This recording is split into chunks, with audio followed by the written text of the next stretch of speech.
Good morning, everyone, and welcome to the Summit Series. Thanks for being here. My name is Robyn King, Lead Industry Relations at Payments Canada, and I will be your new host and a participant in today's webinar. Today, we will be discussing one of the hottest topics in payments, and that's payments data.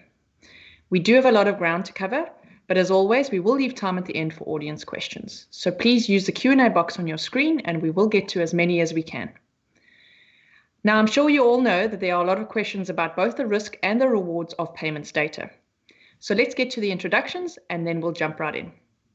Today, I'm joined by David Rich of Mastercard, Peter Dodic of Payments Canada, and Jason Schwabline from Alogent. Welcome, everyone.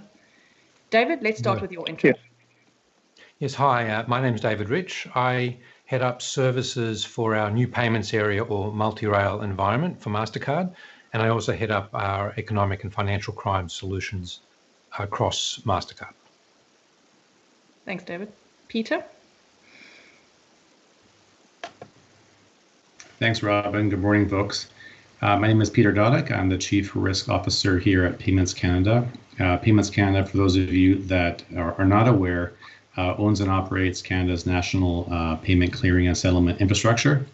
Last year, we cleared and settled over 8 billion transactions. That works out to about 220 billion Canadian dollars moving each day.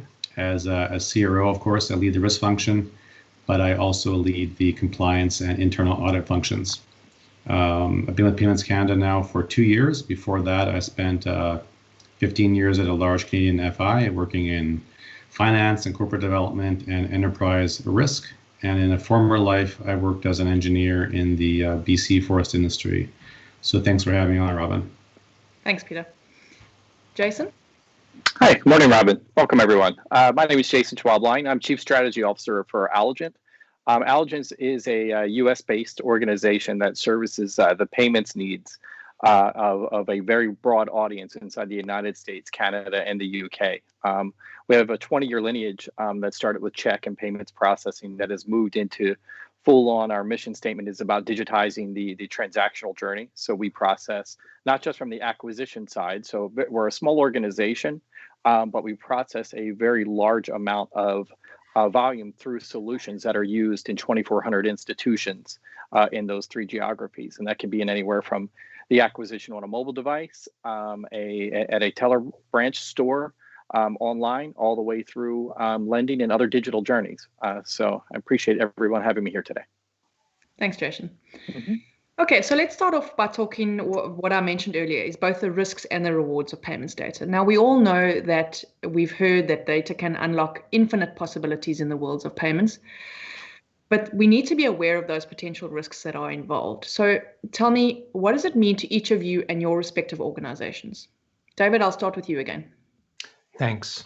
Real-time payments enables many different things that will benefit consumers, businesses, and governments. From getting paid quicker if you're a gig worker, more efficiently managing your supply chain, faster and more transparent cross-border payments, or enabling governments to distribute welfare payments faster, more accurately to where it's needed are some examples.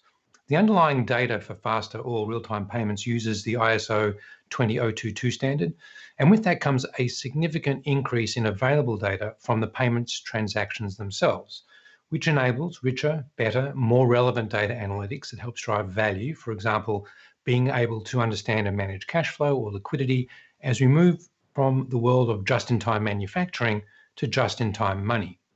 Fiat and non-digital currencies will also accelerate the proliferation of payment options and capabilities, as will open banking, enabling more participants, more data. And the Internet of Things will continue to proliferate. My HP printer at home makes orders and initiates payments on my behalf.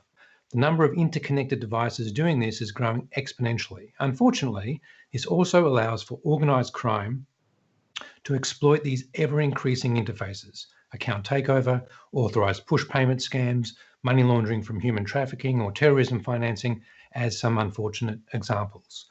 As the world moves to faster payments, criminals will move funds quickly between bank accounts and digital currencies to avoid detection. So we need to prevent those frauds and trace the flow of illicit funds. And we need to balance introducing just enough friction to stop the bad actors, but not enough friction to interfere with commerce. Fortunately, payments uses standard data messaging formats. And given there are literally billions of transactions with appropriate data permissions for legitimate purpose, of course, we are able to apply advanced AI and machine learning techniques, or artificial intelligence and machine learning techniques, to identify and stop the bad actors whilst enabling the good actors. So thanks for that, and I'll hand over to Peter. I believe it's Peter. Sorry for wrong. Thanks for that, David. And I just want to kind of completely agree with your point around balance, right? And just to kind of go off that for a little bit, I appreciate the perspective of, stopping the bad and I'm not the good, right? If you look at risk management, in its essence, this is really an exercise not in risk avoidance, right? Rather, it's about understanding risk and managing risk and allowing some of that goodness, as you say, to shine through, albeit in a safe way. So, being the risk person on the panel, I don't typically look at rewards very much, especially, working at an FMI focused on safety and soundness. We do tend to focus on risk, right? So I'll come at this with a certain point of view. In my mind, data comes with two sides of a coin, right? There's risk in receiving data, as you need appropriate frameworks and governance to manage the data risks. But there's also a reward from a risk perspective. If you use the data wisely, you could gather new insights into things like fraud or the detection of anomalies. So, if you look at an FMI like Payments Canada, a huge part of our mandate and my team's mandate is safety and soundness, right? So we work in essence to ensure that risks are understood and that they inform our decisions. So from my perspective, balance, has to be found with the reward side of the equation, right? David mentioned data-rich payments in a structured format like ISO. They indeed could present rewards in terms of insights to help minimize risk. So, if I look at PayCan, we're a bit of a unique situation, right? We're at the center of an ecosystem, and the center could, and I'll emphasize could see payment activity across all participants, right? Currently, of course, there are limitations to how much data comes into our systems, and this serves as a very effective risk control. We receive limited information really to fulfill our obligations around clearing and settlement. But as David mentioned, ISO messages carry a lot more data than the current set does. And if this level of data was to be received by the center, there would be additional risk associated in safeguarding that data. And that risk of safeguarding it is material. On the other hand, having limited data means, I think, that we're potentially missing out on what could be a big collective reward, right? If the center had more data, this could open up the possibility of a more complete view of what is a pretty complex network of participants and their transactions. And it could, I'll emphasize again, could lead to the implementation of systems for fraud detection, systems for predicting patterns or anomaly detection.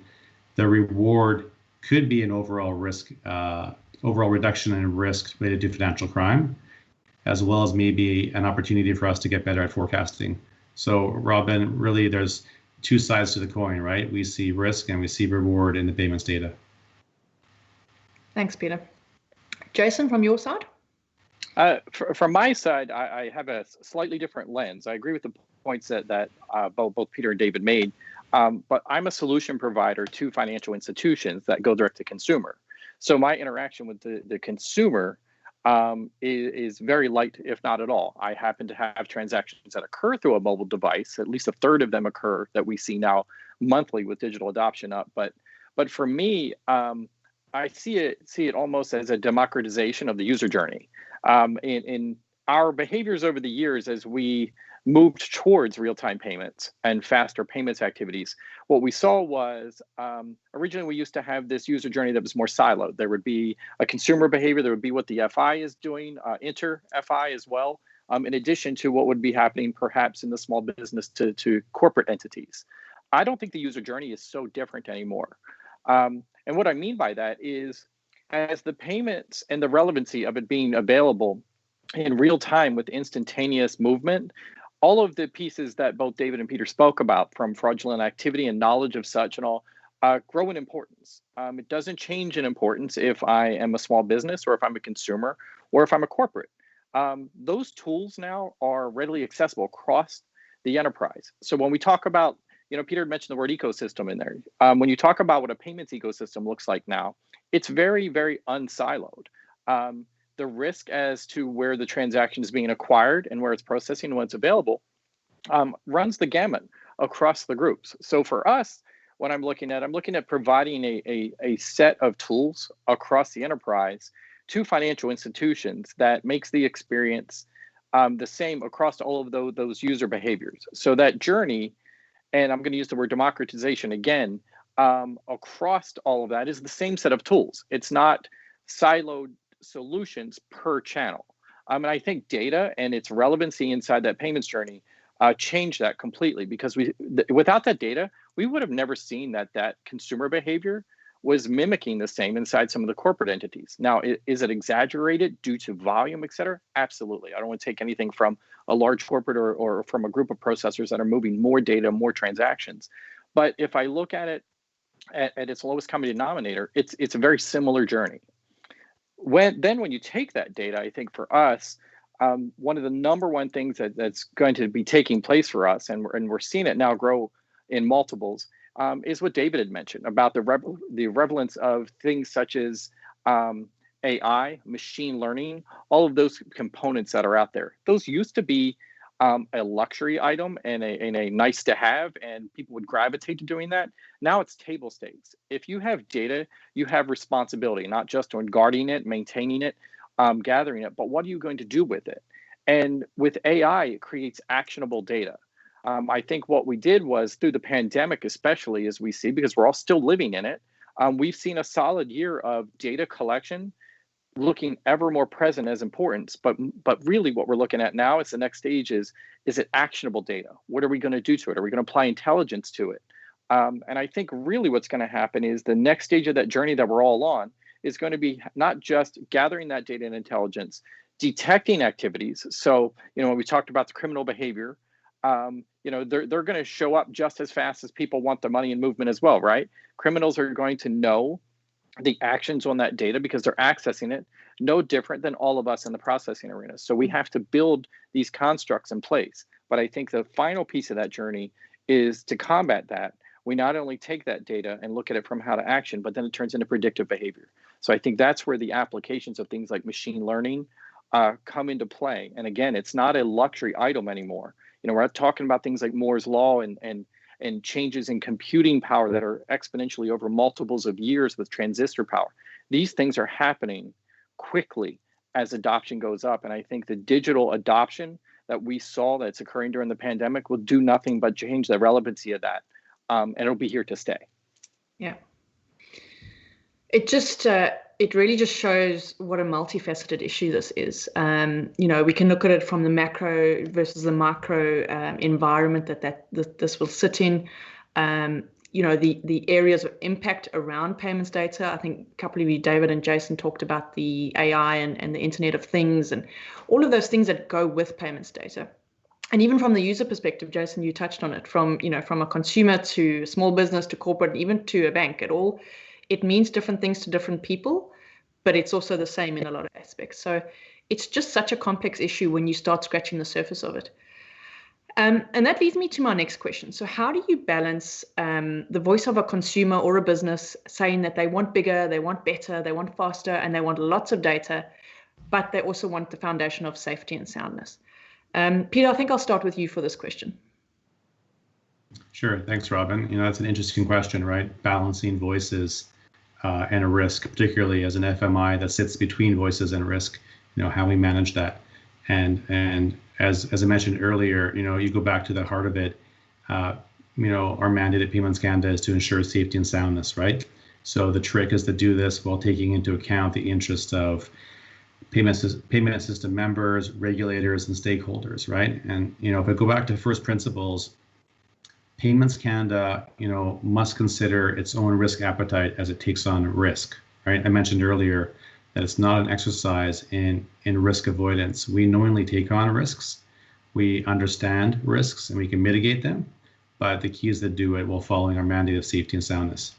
So in terms of bringing in outside voices, which is a critical element of this whole equation, we have a robust governance process where we consult, we take input from many different stakeholders. We're talking consumer associations to paytechs, to credit unions, to banks, both large and small. And it's really all those voices that we need to try to meet the needs of the payment systems for the Canadian economy. So just to give you an example, right? We're building our new real-time payment system that will enable instant real-time money movement, right? This is a multi-year endeavor where we have to make the right consultations in accordance with our governance structure. And, we have to ensure that future state risks, for example, of this system are identified, that they're assessed, and that they're mitigated collectively before we go live, right? And as we do this, we consult with those industry partners and those key stakeholders in a transparent fashion, right? Risk transparency is key here to make sure that all parties understand risk and to make sure that we're all working in a collaborative way to manage those risks, right? And if we talk about taking on new risk, right? We typically look to either mitigate either risk impact or risk frequency, right?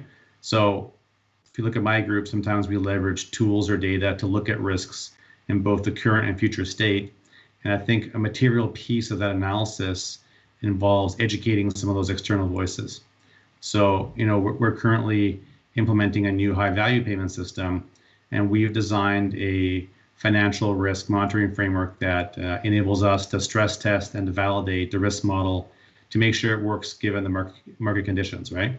So we use simulation tools to proactively share information with members and maybe most importantly, to really ensure that they understand the risks they're taking on and that they understand the risks that they're exposed to by virtue of being on our system, right? So it's about this transparency and education piece. And I mean, that's how you bridge a little bit of the voices and the risk management.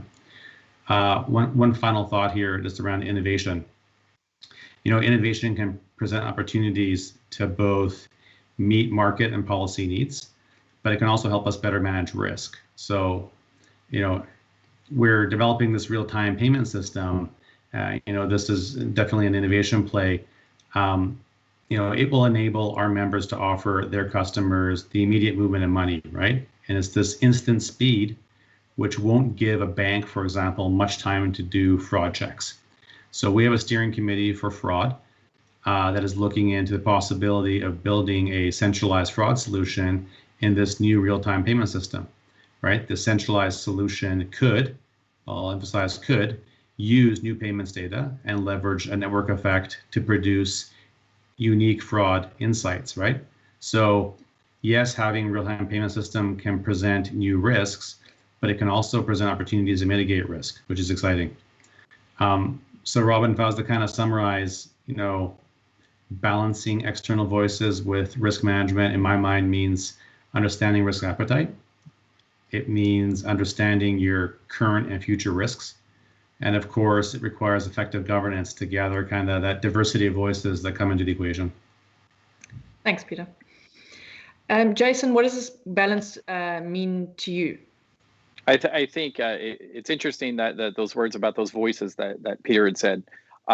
This is really an interesting time because you have to balance a consumer voice that's coming into also all the roles inside the financial institution. So I was privy to a conversation actually just 2 weeks ago inside a financial institution, pretty sizable mid-tier institution, that consumers were asking for real-time payments in the P2P area between each other because there's certain brands that are out there marketing in a lot of consumer-oriented behavior. So their consumers are asking the branch and store staffing and the digital leaders inside the financial institution, they're asking them for products that do X or Y. They start enacting those products, and then comes a risk steering committee inside the institution. The chief risk officer suddenly sees all of these things, such as Peter had stated about, hold on, the data is moving faster, the money's moving faster. What have we done to all these steps? So it's a real balance there in voices that never had relevance in that. And I don't want to say relevance meaning like you didn't have a say as to what you wanted to use. However, those underpinnings of what is out there from a solution point of view was decided without the consumer inside that presence. So now they have a voice in that. For me, I actually joke and take it down to a very simple set of balance in that I feel like as a processor in the industry for 20 years, it's like the old children's book of The Emperor's New Clothes, and that you have to stand off to the side and say, hold on, it's really not that, it's really this. And what I mean by that is that what we're doing today is an evolution of what we have. All too often we've said, here is the new thing, and now we're going to throw away everything that we're doing, and there's going to be a light switch moment. We're going to flip the switch and everybody's going to do something else. That's not the way. That's also not going to occur. Adoption is not going to take place. We know real-time payments initiatives, when they start off on 1 or 2 countries, I think at one time we saw a high about 3 years ago of perhaps 14 to 18 happening in tandem, but they still have not made it across the Atlantic into the North American realm where they're being worked now. So a lot of lessons have been learned in that. So what I'm saying is this is an evolution for us as an industry. It's an evolution for the consumer and the behavior. We have a mature set of variables. Not saying they are perfect, but they are a mature set of variables. When we collect data, we collect a lot of it so that way we can be proactive along the transactional life. And that protects the financial institutions, but also the consumers. So as what Peter said about that risk and looking for opportunities in there, seeing that data and the behavior it introduces a tremendous amount of opportunity to look for things that we can action. So, when I referenced the real-time payments activity, there was a lot of this activity that occurred from east to west. Everything from QR code payments and such, I recall even up to this day, I can take any multitude of people and put something for a QR code to say, action this out inside a lot of North American markets. And they look at the QR code, go, what am I going to do with this? To where, when you're inside the Asian markets and much of the European markets, people know what to do with that activity. So those actions will find their way to the middle. Technology and a lot of origination is occurring inside the Western and moving east. So there is a middle ground to where it's not just all or nothing from either side. And I think for us, looking at the mature variables to take advantage of versus throwing things away and starting fresh is only going to serve us and consumer well. I use an example of again, checks and payment activity for me, 20 plus years inside my organization. We were imaging checks in the user journey before there was relevancy in what to do with said checks. They were thought of as an efficiency item for movement. But in that, like today, we collect 180 plus pieces of data off of that check in a minuscule amount of time to pass along transactional pieces. So if we look at that holistically, that behavior can occur because a check is a payment. That's what we do with checks, right? We don't keep the money. We actually use it as a payment vehicle and an instrument, just like we're doing with cards, just like we want to do with real-time payments, et cetera. So that's what I mean by taking the holistic view of it. And I think if we do that, we're going to disseminate a lot of the fear around it because there's fear in the unknown. So if we focus on a lot of what we do know and look at it as evolutionary, I think our success criteria is going to just exponentially change if we do in that. Thanks, Jason. David, from a global perspective at Mastercard, what are your thoughts on this? Well, I agree with the comments, before me as well, but clearly we need to protect the payment ecosystem itself and ensure we extend the ubiquity of trust and security to all parties and all payments. And that includes digital identities, KYC, fraud detection, identification of cyber attacks, ensuring non-fiat digital currencies can also be monitored as some examples, particularly as those currencies, whether they're digital fiat or digital non-fiat, will proliferate as well.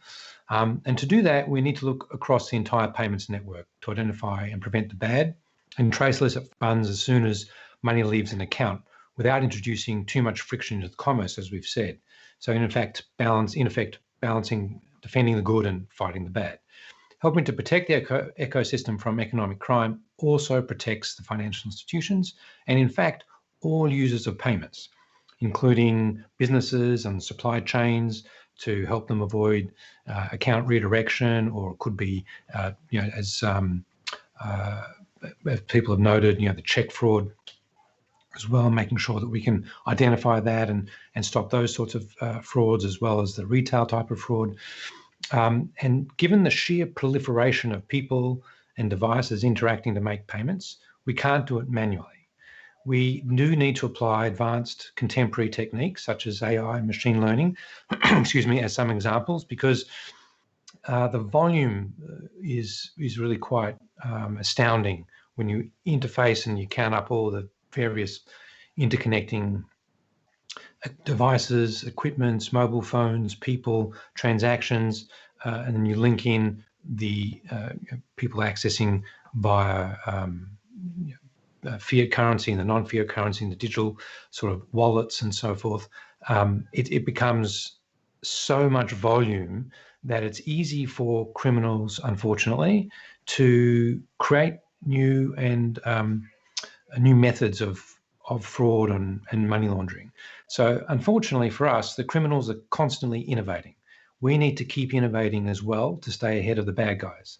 We can achieve this in part by applying what we learn globally, locally, collaborating with cross-industry partners and learning from partners around the world so we can bring innovation to these challenges in a real-time manner. And that's the other aspect of this.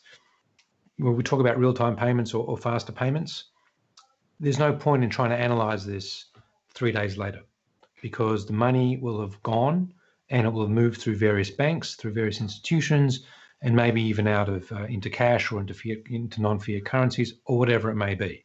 So we need to be able to apply this in real time, and the the technology and the contemporary sort of techniques that we need to apply need to be self-learning so as to identify behaviours that have occurred, so that we can start to identify, and we do identify, but new behaviours before they occur or as they are occurring, to try and basically predict versus react. Reacting is a good way to start to understand the system and the process and the data points, but learning from that and applying that to predictive type of behavioral analytics, that becomes a way to stay ahead in a near real-time environment.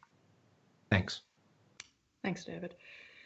Yeah, I think what stands out for me there, and I think probably all of you touched on it a little bit. Peter specifically talked about the network effect and the importance of that network effect in managing this risk. And as much as the increase in data is a risk in itself, it also is, on the flip side, it's the opportunity to mitigate that same risk by facilitating increased transparency into those transactions. So it allows central bodies, like Peter referred to monitor data more closely and better leverage that network effect.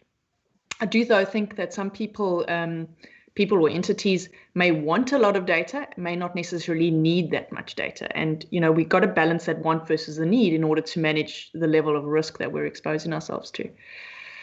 And we know that everyone wants it. We know that everyone wants a lot of data, but everyone wants it until something goes wrong. So my next question is, who's actually responsible for all this data? Jason, do you have some thoughts on that? You're on mute, Jason.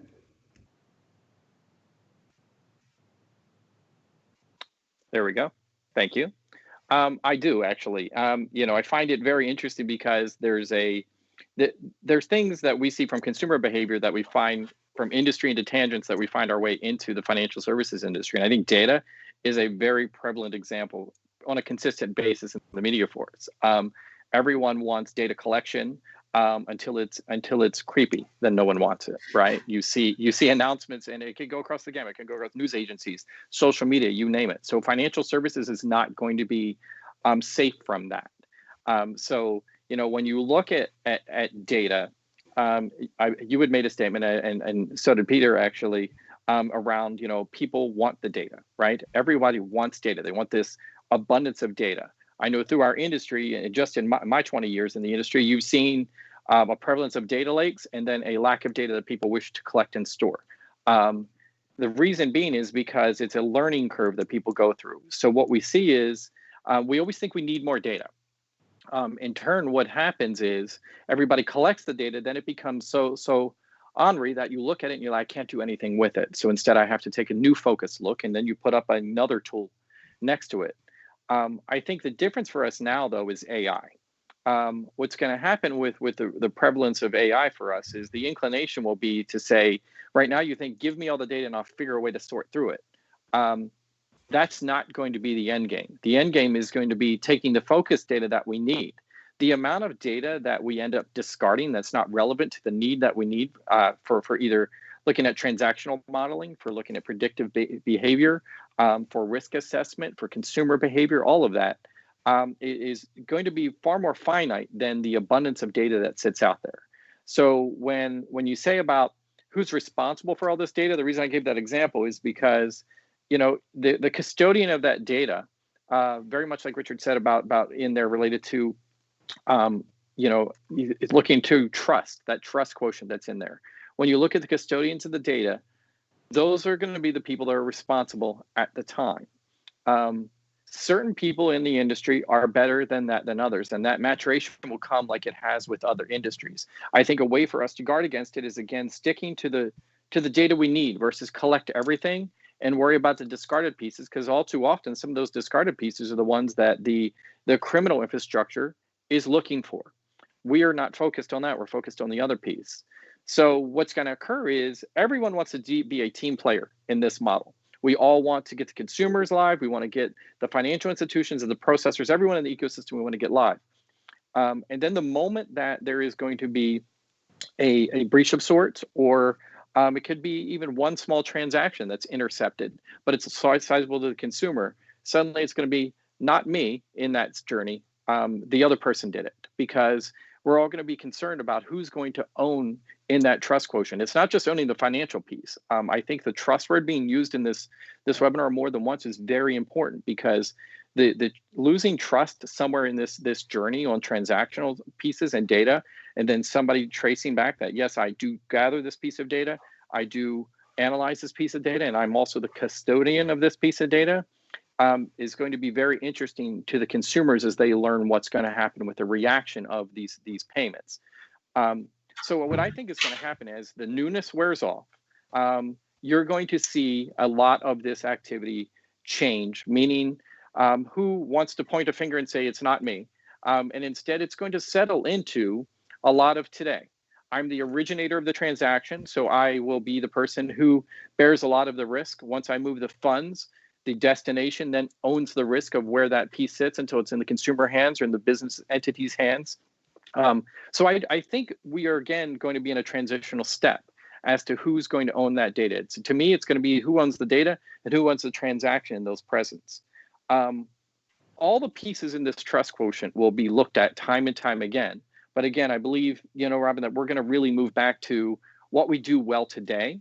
As to the only difference is that if I'm the originator, the data and the payment journey is far shorter. You know, like was just stated, you know, we can't wait 3 days to look at something. So if you're the originator, you are the custodian of such until it's reached destination B in the journey. The difference is the destination B in the journey is no longer 3 days. It is instantaneous or near instantaneous. So the owner and the custodian of that activity will also change. So again, I think we're going to move along similar journey of who owns it, but the speed as to which that transitions from party A to party B is what we're going to see start to change significantly as we implement these models. Thanks, Jason. Mm-hmm. David, from your side, you know, from a Mastercard perspective, I'm sure that you've got a lot of experience in this and have been grappling with this sort of balance for a long time. I mean, things are changing more. It's going to be more data in future. How do you give this some thought? So how much is enough data? What do you do with it? And how long do you need it for? So if we have access to so much data, but we can't make heads or tails about what it's trying to tell us, it's useless. So it's about, as Jason was saying, relevant data insights. If you're a retailer, the focus might be on what your customers want, what you need to supply or buy to sell them, you know, what sort of segments, that type of data. If you're a business, you might want to use the data to better understand your supply chain and cash flow. For fighting economic crime, we don't need those types of data, but we just need a subset of the transactional data, the payment data, to prevent fraud in particular, and we need to do it, as I mentioned earlier, in near real time. when we set up our commercial service that's been running, for example, in the UK for the last few years, where we monitor, if you like, 95% of all the transactions in the United Kingdom. We analysed 20 billion transactions from 375 million banking relationships between 100 million banking accounts. And we applied various modelling techniques and developed artificial intelligence to create insights. And we get feedback from the financial institutions as to whether, our alert was correct or was incorrect, to reduce the false positives, to increase the true positives, and to increase the accuracy rate. We have very high accuracy rates. For our business fraud, for example, it's 93% accuracy in every 2.3 million transactions. There's a business fraud, and we identify that 93% of the time. The other thing is that when we take the data in, we don't store it per se. We store it either, it comes from, if it's a network as opposed to an individual financial institution, and we also have services for specific financial institutions. But if it's coming from a network, then the data resides in the network. We access the data with permissions for legitimate purpose to run the algorithms, and we create some data states along the way so that we can create a score and an insight that we can feed back to the operator or the financial institution or whomever we're working with. And then the data sort of stays, can be local to the operator. It can be anywhere in terms of the most secure method, but we don't need all the data all the time. We just need the data in a real-time type of flow or near real time. And so when you add in more data points, we also start to expand what is relevant. So, we've been looking at payment data, but if we start to access, which mobile device accessed the digital wallet to make the payment and what IP address did that come from, and we know that transaction and that account is problematic, or that transaction is problematic, maybe we can look at things like, well, what else does this mobile phone access? What else is being accessed from this IP address? Are there other criminal activities going on from this phone, from this operator, from this person?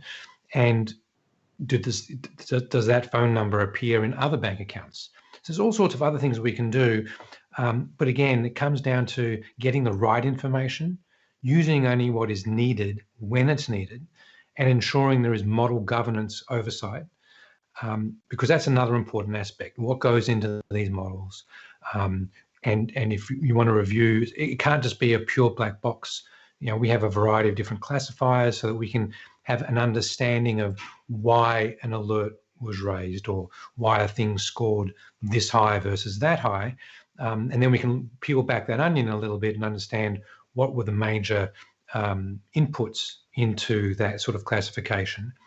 We also look at privacy by design as inherent and built into literally everything that we do, a Mastercard, and we see that as a best practice and a key capability that we provide.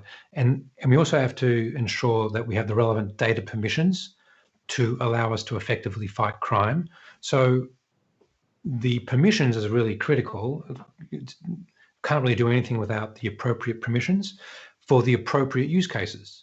And so getting permissions, making sure they're managed, making sure that they're pertinent and relevant, and that we operate within the bounds of those permissions helps with ensuring that we continue to extend the ubiquity of trust to reliability and safety across the entire network to the benefit of all participants, except the criminals. Thanks, David. Peter? Yeah, thanks, Robyn. Lots to think about there. Jason and David make some good points. Let me just add a few thoughts. So it's a big question, right? Who's responsible? Let me just kind of start off by sharing two of our data principles. If you go back to kind of first principles here, Payments Canada, we only collect and use the data necessary to deliver on our core mandate and services. I think that's a really important thing to emphasize. Mm-hmm. So, we're not on the hunt for more data than we need. We only get the data that we need to fulfill our mandate. And today it's all around clearing and settlement.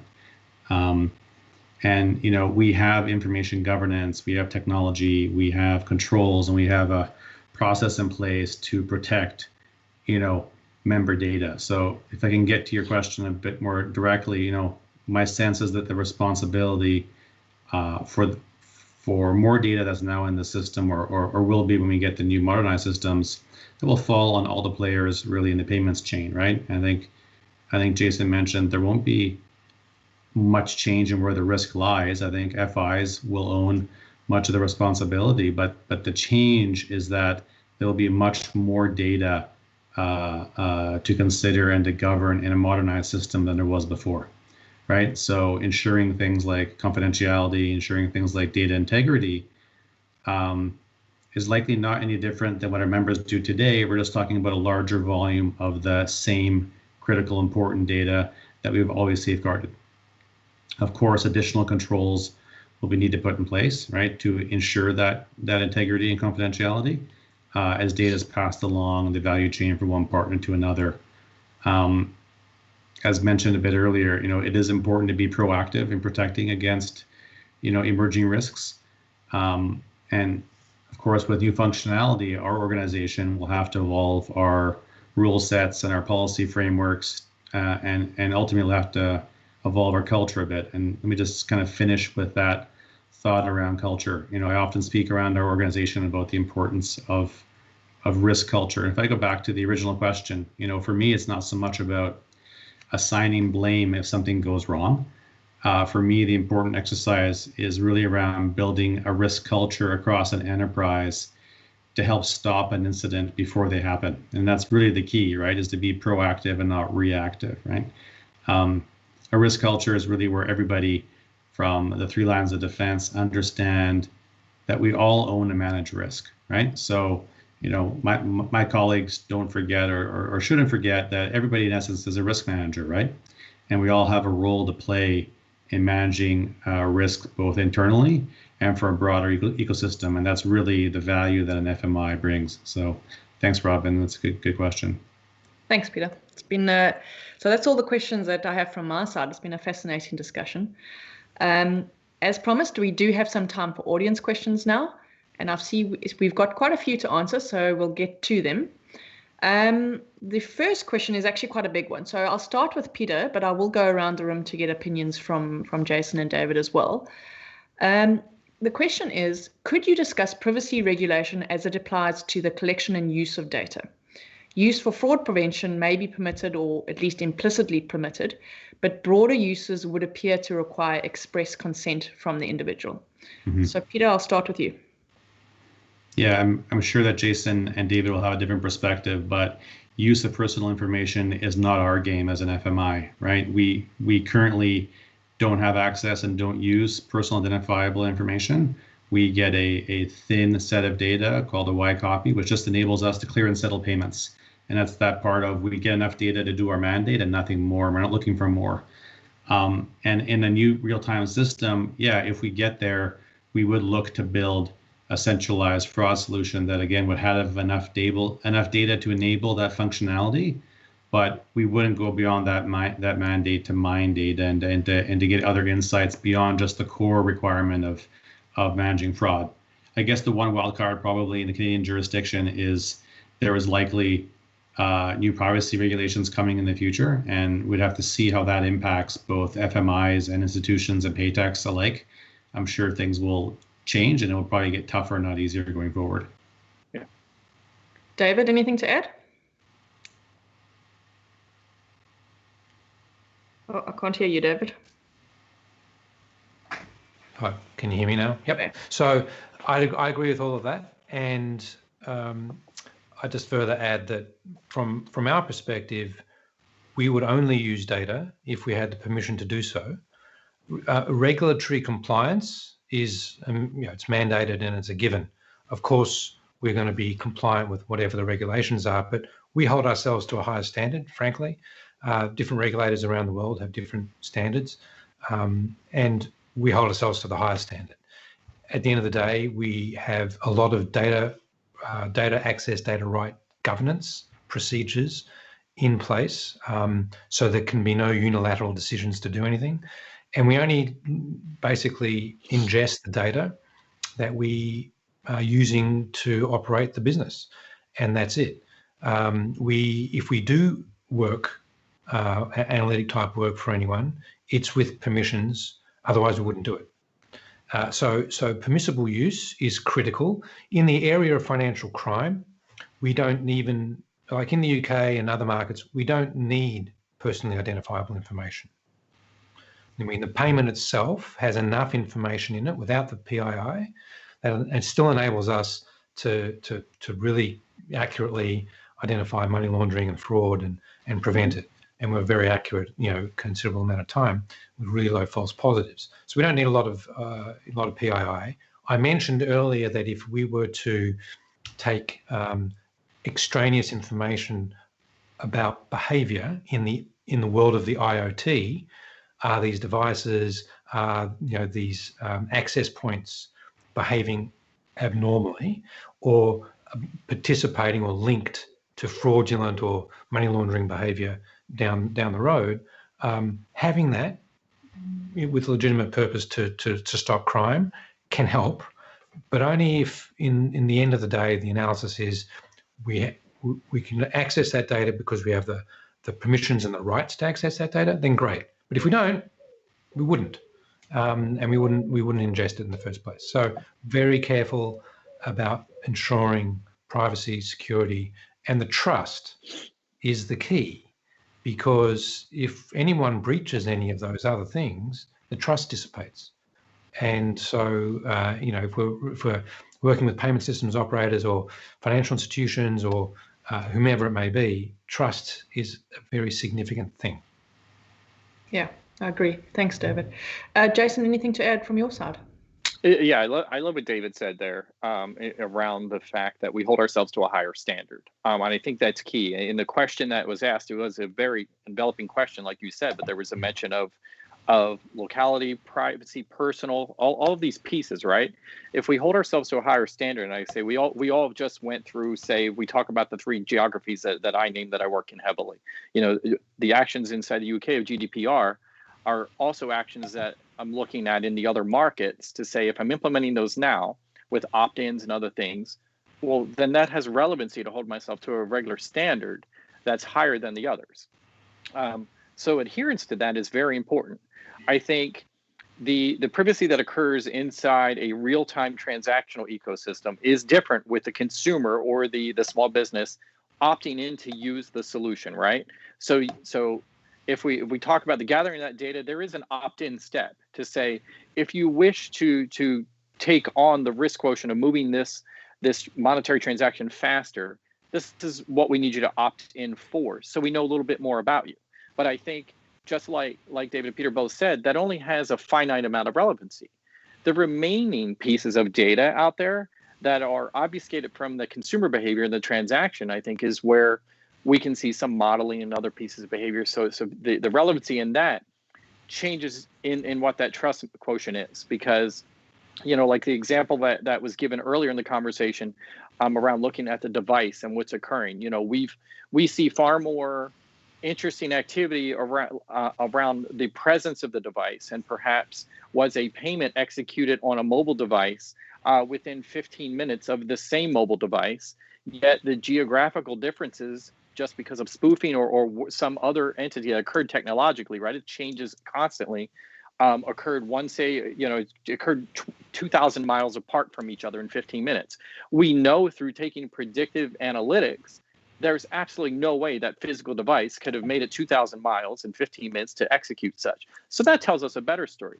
So I think the obfuscation of the consumer data and the opt-in in the presence of doing that transaction versus the other piece, I think will always be relevant in holding us, again, with what David said, to that higher standard. Looking at the higher standard and moving along with that is going to be very important for us. Thanks, Jason. That was an interesting perspective. So our next question is, where does Canada stand in the development of digital ID, and would that would assist in fraud and risk mitigation that would be present in the new RTR, which is the real-time rail, which will be a rich data environment. So I'm actually going to flip this around a little bit and start with you, David, and ask you from an international perspective on the digital ID and rich data. and then we'll go to Canada after that. Sure. So we have a suite of digital ID capabilities that we apply in various markets for different use cases. The newest sort of area being open banking and ensuring that the third-party providers in an open banking network are legitimate and authorized and have licenses and so forth, monitoring the transactions and identifying whether the parties are who they say they are, and ensuring that the validation of who they are can be done digitally, remotely, and accurately with enough depth to give enough credibility that the parties are who they say they are. So there's a variety of techniques there. And in terms of collaboration, we don't build everything ourselves. We look, if we have a gap or if we think that there is a better sort of mousetrap out there, we make acquisitions like NuData or Risk Recon or Ethica, because they provide aspects to augment what we do and provide a better value proposition, a more extensive value proposition to the market and to the payment ecosystem and the participants. So we are constantly looking for ways of ensuring that we can bring the best cyber defense security to all our partnerships, to all our relationships, whether you're the consumer buying something from a retailer or you're a government making a disbursement for welfare, or you're a payment systems operator making sure that your participants aren't subject to cyber crime, cyber attacks, etc., and helping with the risk, designing a risk resiliency framework. We look at that entire gamut and partner where it makes sense to partner to provide that type of capability where we don't have it. Yeah. Jason, from a service provider's perspective on this digital ID and perhaps in North America and or Canada. I think for us, it's again, because we provide the service to the financial institution. So for us, there is no pride in not having the exact solution baked into your code. There is a lot of success built into partnering. Time to market, relevancy for change, reaction, all of that for me and what we provide to the financial services ecosystem is about a strong partner network. People that are understanding the needs of the consumer, the needs of the business, and the needs of the FI and where the risk takes place. Just like David said, partnering is very important. So for us, when we look at those, you use the words rails, right? We always talk about payment rails. And I think a lot of that came about because people pictured trains and cars and things attaching to each other and moving things along. So for us, while we see the need to build a lot of part of our solutions and internal IP to the solution, partnering in an ecosystem allows us also to react to the different entities out there. Our digital banking solutions from the mobile and online piece, we celebrate over 100 plus partnerships today, and it continues to grow. What we do, though, to simplify those partnerships and what we can provide downstream is to continue to modernize our APIs and our calls, because, again, we're providing a service and solution to the financial institutions. So what used to exist in 14, 15 APIs to integrate to, then you bring the partner network to, it becomes laborious. And in doing that, it's not cost effective, but it's also gaps that fraudsters can touch upon and hidden because these are gaps in the solution. So moving towards modernized, more single API infrastructures, allowing partners to engage faster and easier in this ecosystem, I think is how we enable that. And that's what we see happening inside the North American market. And we've celebrated a lot of that because a lot of our institutions in North America are cross-border exchange, for instance, between Canada and the United States. So this has been a relevant issue to work through for years. And real-time payments, I think, is the maturation of that. Mm-hmm. And Peter, from a Canadian FMR perspective? Yeah, if it's exciting to think about tools like digital ID supporting initiatives like open banking and real-time payments, right? And as a risk guy, seeing new tools coming that can mitigate risk before they come is exciting. I look at the systems that we're building as really platforms for innovation, right? So I think digital ID would be the kind of thing that would maybe sit on top of that and maybe secure endpoint security in the beginning. So secure the beginning and the ends of the transactions, not so much the middle, at least in the early days of the RTR. We'll see how things go forward, but it's positive. It's a great tool, and any tool in our risk tool belt that will help mitigate risk is exciting. Thanks, Peter. I think you've got a time for a couple of more questions. They're actually also in depth, so I'm going to ask all of you again on this one. I'll start with you, Jason, on this one. What new business models do you see emanating from these changes from real-time with enriched data availability? Are there any particular sectors where you anticipate the most change to occur? I think that's a pretty awesome question, because I think I touched upon in the introduction around the differences in democratization between, say, small business and corporate. If you look at how we'll just use the word retail has evolved over the years, and it's no longer just a storefront, but then it becomes a virtual storefront. A small business has an inclination of a micro business. It could be somebody who is doing work from their home as a business, and it's a 1 or 2 person organization that eventually is going to grow into 5, 10, 20, and so on and so forth. So when we talk about a segment or a sector, for me, I think the small to medium-sized business area is really where there's going to be a tremendous amount of relevancy, because the tools we've talked about for the last hour traditionally in financial services found themselves into the larger entities first. So larger institutions, larger businesses, and they made their way downstream. I think now what we're seeing, though, is those small to medium-sized businesses have the access to the same tools. They have the access to the same tools and access to capital, which I think is very important, because a small to medium-sized business, they need access to capital much faster. The cost of not having access to that capital is higher to that small customer than it is to the larger one. They can't bear as much risk. So I think as data and relevancy and all of these tools we start talking about come underway, first off, the small to medium-sized business is moving and getting them access to their funds and to the payments infrastructure faster. It really, really levels the playing field for them. But then having access to those data points, so like both Dave and Peter said about the relevancy pieces, they're going to have access to pieces of data. And there's going to be people in this sector that are going to be able to take that data. So if you think of PFM and its growth over the years as digital wallets start to grow, the consumer looks at it and says, oh, I get to see how much I'm spending this month on all of my streaming services. I love the streaming advertisements and say, add them all up and realize how you're paying more than cable or something like that, right? A small business is going to have access to these tools from data. So I think organizations are going to rise that are going to help them interpolate that data and look at what's happening in their consumer behavior. And they never had that before. They never had the access to true data science in that capacity. So that's, I think, a sector that's going to grow heavily in this. Thanks, Jason. Peter, any thoughts from your perspective at the center? Well, the beautiful thing about working in infrastructure is that I'm really agnostic on kind of what happens in terms of the innovation piece, right? Our role is to build this platform for innovation while honoring safety and soundness.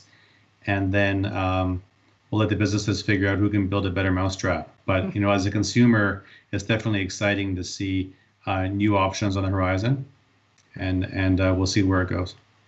Thanks. And David? There'll be lots of change and lots of benefits. So it'll span pretty much all industries. If I'm a gig worker, I'm delivering food, or I'm driving a car, I want to get paid straight away. Waiting 2, 3, 4 days and then trying to figure out how to get the payment and when it's going to come from. If I can get it when I deliver the food, when I deliver the item, whatever it is I'm doing. In a small business point of view, getting paid quickly is key, because in small business, cash flow is king. And if I don't have cash flow, I'm in trouble. So being able to basically make the payment when I do the delivery, I make the payment then and there, or when I'm providing a good or a service, I'm getting that cash when I need it.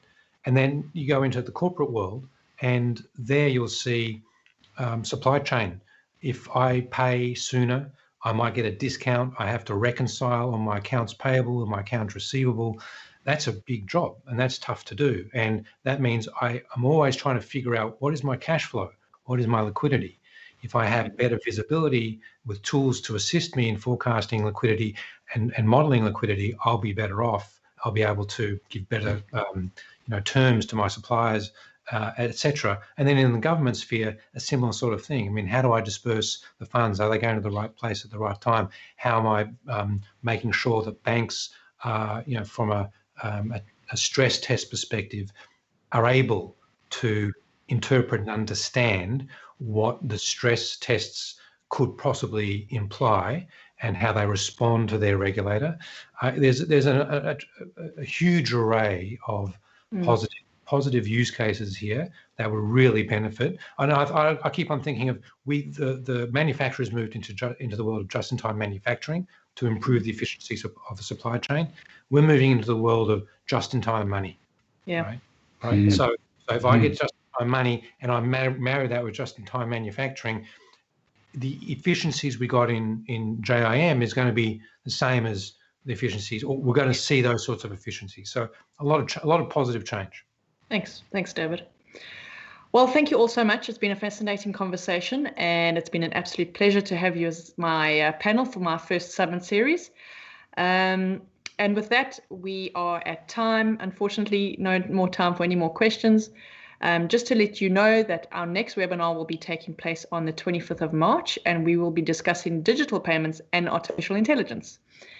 So thank you again, everyone, for your time and your interest. Until next time, stay safe, stay healthy, and take care. Thank you.